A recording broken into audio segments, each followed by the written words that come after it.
Je suis le docteur Henri-Joseph, docteur en pharmacognosie donc, de la Guadeloupe et je suis très heureux de partager ce petit moment avec Monsieur Archimède de Nofi, hein, premier de la culture noire, donc fier, noir et fier de l'être. Je vous le disais en titre, une lueur d'espoir dans la lutte contre le Covid-19. En Guadeloupe, un pharmacien-chercheur, le docteur Henri-Joseph, a identifié une plante endémique, l'herbe à pic, qui bloquerait le développement du virus dans l'organisme. Une découverte prometteuse qui pourrait déboucher sur un traitement. Docteur Henri-Joseph, bonjour. Bonjour. C'est un plaisir de bonjour, vous... Bonjour, Nofi. Voilà. Oui. C'est un plaisir de vous recevoir aujourd'hui. C'est partagé. Titulaire d'un DEA, donc diplôme d'études approfondies en chimie et agronomie, vous êtes docteur en pharmacie et docteur en pharmacognosie. Vous avez exercé durant 12 ans comme pharmacien dans votre officine à Basse-Terre en Guadeloupe. Fervent adepte de la médecine traditionnelle, vous avez fondé en 2005 avec le professeur Paul-René Bourgeois le laboratoire Phytobocase, première unité de transformation des plantes médicinales de Guadeloupe en produits cosmétiques et de santé. Le 10 février 2021, vous déposez un brevet et déclarez, je vous cite, avoir fait une découverte mondiale. L'herbe à pic, plante issue de la biodiversité guadeloupéenne, contiendrait des molécules susceptibles de contrecarrer les virus ARN responsables de maladies telles que la dengue, la grippe ou encore le coronavirus. Pouvez-vous nous parler de cette découverte et bien entendu de cette plante et de ses vertus? Cette plante-là, en fait, il y a un lien de filiation avec moi-même. Okay. Nous sommes le 8 mars 1799. Il y a eu une première abolition de l'esclavage en 1794, d'accord? Puis, en fait, il y a eu un arrêté du Conseil souverain 5 ans après, en 1799, il est interdit aux gens de couleur, noirs ou esclaves, d'exercer la médecine, la chirurgie, d'utiliser aucun remède, sous quelle forme que ce soit, sous peine de 500 francs d'amende pour les gens qui sont libres, punition corporelle pour les esclaves, et les colons qui tolèrent ce type de pratique seront déchus lors des esclaves. C'est marqué noir sur blanc. Parce qu'en fait, les colons de Guadeloupe, Martinique, Guyane, ils ont eu peur de ce qui se passait en Haïti. En Haïti, il y avait un monsieur qui s'appelait Macandal et qui empoisonnait les colons avec les plantes. Et comme les colons de Guadeloupe, Martinique, Guyane, ils ont eu peur, et ils nous ont interdit d'utiliser nos plantes. Donc, et c'est pour ça, ensuite, il y a eu le rétablissement de l'esclavage après en 1802. Et ensuite, en 1803-1804, donc, Haïti va devenir la première république noire, et nous, on va être à nouveau dans l'esclavage. Mais entre-temps, Napoléon envoie aux Antilles un médecin parisien, le docteur Descoultis, qui lui, alors qu'il nous a interdit d'utiliser nos plantes, mais Descoultis ira prospecter pour voir quelles sont les plantes que les esclaves utilisent pour se soigner. Et j'ai ce livre de Descoultis, en 1827, il parle d'une plante qui s'appelle l'herbe à pic. Et les médecins, le docteur Lamourie par exemple, médecin très recommandable, utilise cette plante pour les suites de fièvre. Voilà. Et c'est marqué dans le livre. Et ils disent cette plante est une plante précieuse recommandée par tous les médecins de la colonie. Fièvre, médecin recommandable et tous les médecins de la colonie. Moi, ça me parle. Là, nous sommes en 1827. En 1833, mon aïeul va prendre naissance. Il s'appelle Pierre-Joseph.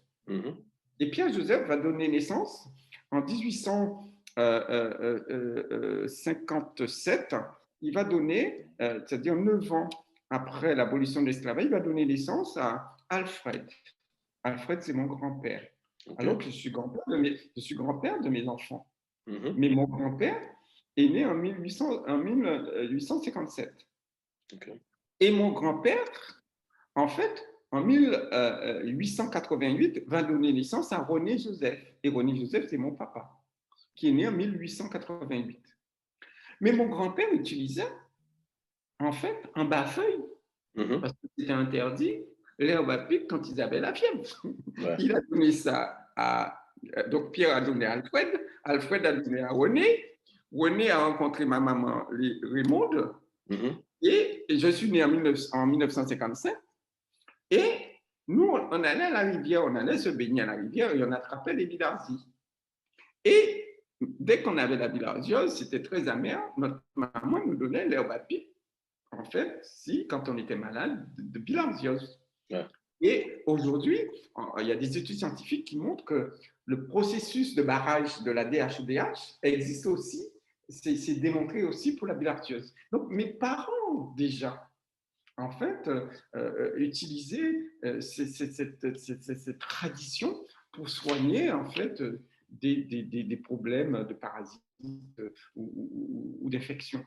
Et ensuite, moi, j'ai fait des études. J'étais à l'école, j'ai fait des études. Je suis devenu pharmacien. J'ai fait de la pharmacognosie.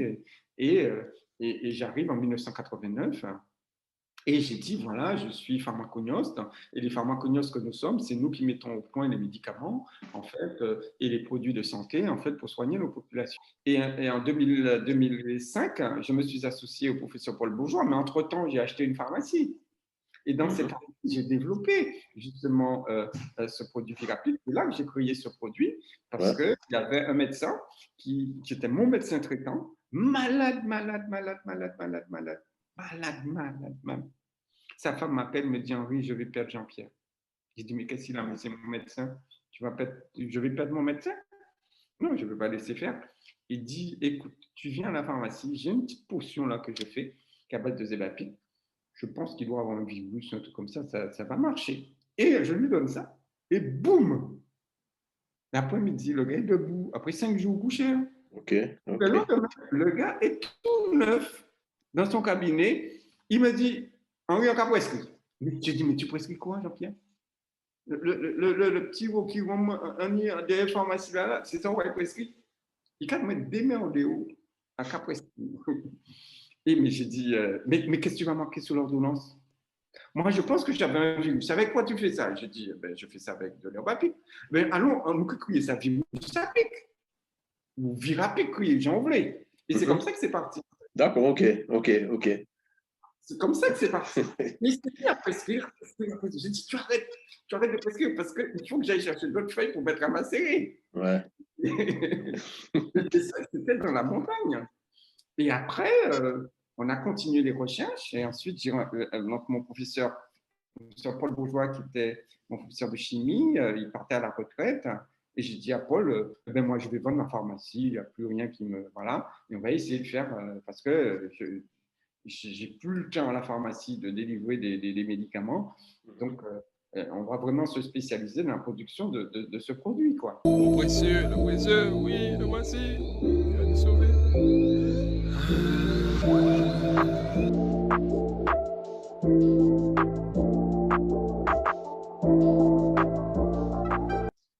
En février donc 2021, vous avez breveté.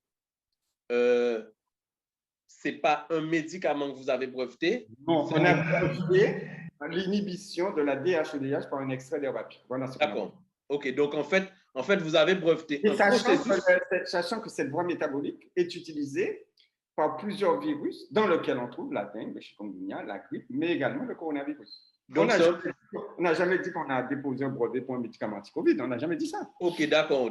Parce qu'en fait, c'est là la confusion. C'est-à-dire qu'en fait, certains... Non, c'est les journalistes qui font des raccourcis. D'accord. Et pourquoi on a déposé le brevet? C'est pour prendre date.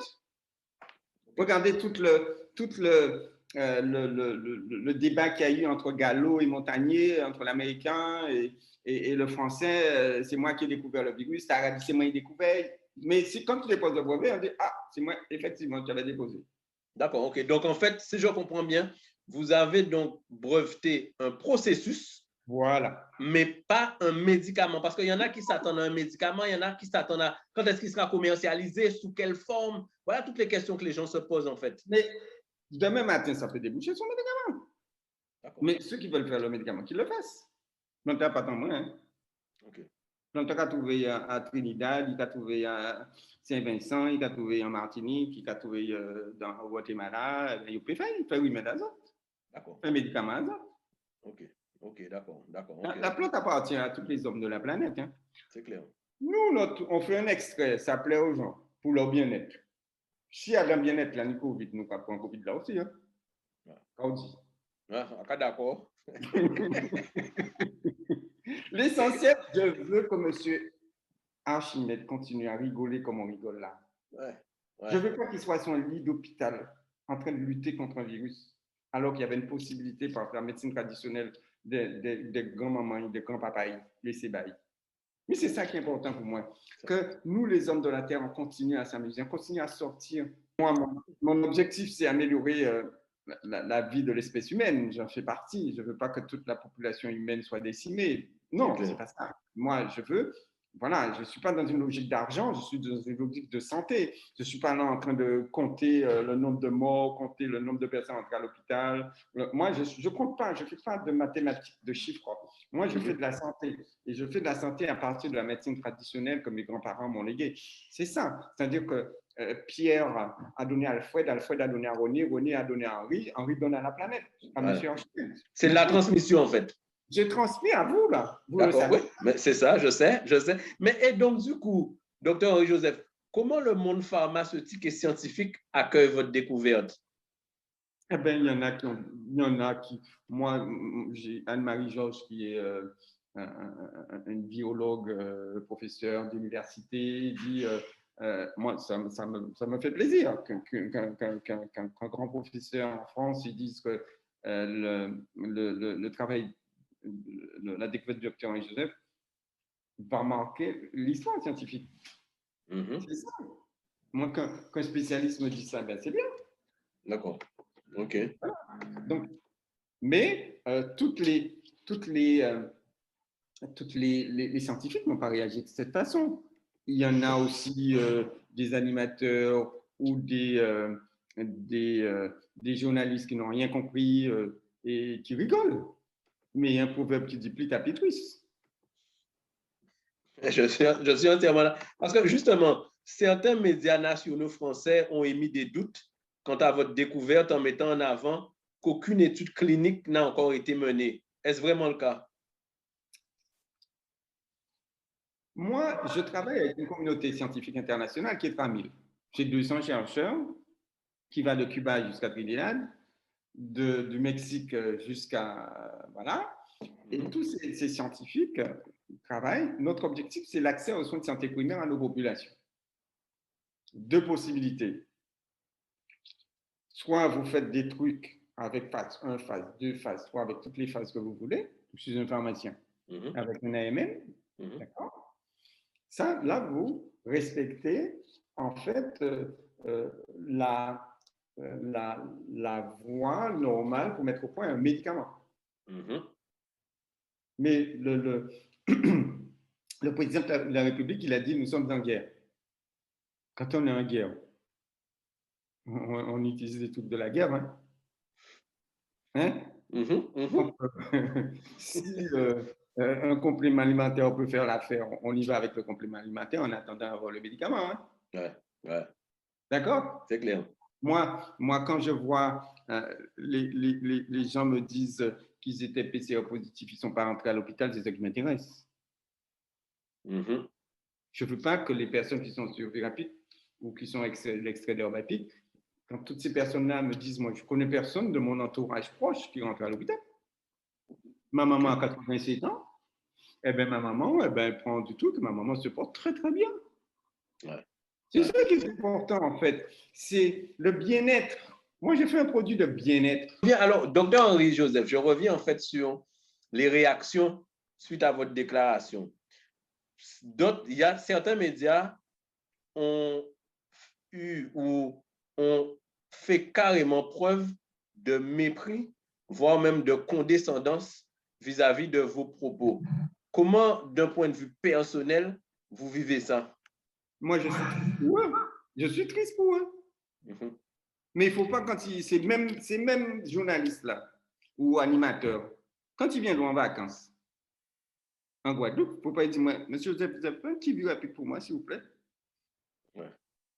Moi, je ne suis pas rancunier. Je dis, tiens, tu vois, je ne suis pas rancunier. Tiens, d'accord? Je ne vais pas te laisser mourir quand même.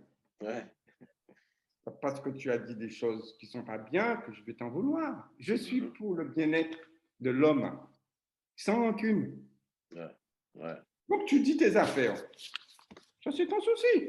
Je sais que tu es un simple journaliste, tu n'as fait aucune étude scientifique.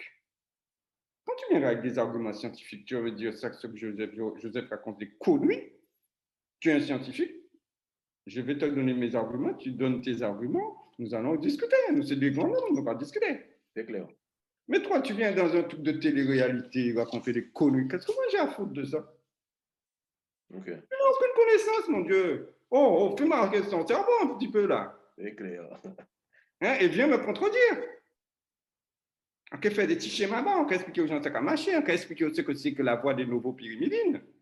En quel moment, les gens ont fait la synthèse biochimique des nucléosides, on peut discuter de ça, on peut parler. C'est clair. C'est clair. Entièrement d'accord. Alors, docteur Henri-Joseph, une question aussi. Selon certaines rumeurs, les lobbies pharmaceutiques n'apprécieraient pas la portée de votre découverte. Est-ce que vous craignez pour votre sécurité? Je vous ai dit, monsieur Archimède, la seule certitude que j'ai, c'est que je vais mourir. Eh bien, je suis heureux de vivre.